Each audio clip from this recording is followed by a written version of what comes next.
बिस्मिल्लाहिर्रहमानिर्रहीम। अस्सलाम वालेकुम।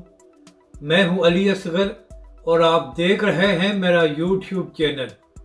स्वीडन में एक बार फिर कुरान पाक की गुस्ताखी और तहरीक लब्बैक पाकिस्तान ने प्रोटेस्ट करने का ऐलान कर दिया।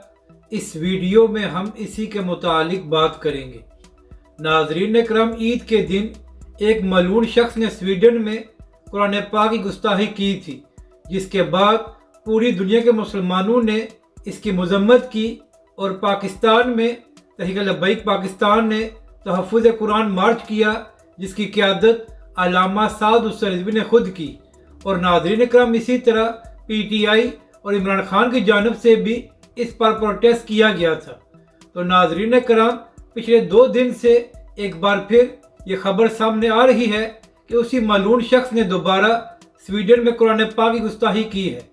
अब नाज़रीन करम, यहाँ पर अहम बात यह है कि मुसलमान हुक्मरान स्वीडन की हुकूमत पर क्यों दबाव नहीं डाल रहे कि जिस शख्स ने 2 बार कुरान पाक की गुस्ताखी की है उसके खिलाफ कानूनी कार्रवाई की जाए, जबकि दूसरी जानब तहरीक लब्बैक पाकिस्तान ने एक बार फिर प्रोटेस्ट करने का ऐलान कर दिया है। नाज़रीन करम, तहरीक लब्बैक पाकिस्तान की जानब से ये खबर सामने आई है कि 23 जुलाई को तहरीक लब्बैक पाकिस्तान कसूर में एक बार फिर तहफ़्फ़ुज़ कुरान मार्च करने जा रही है, जिसकी क़यादत हाफ़िज़ रिज़वी करेंगे।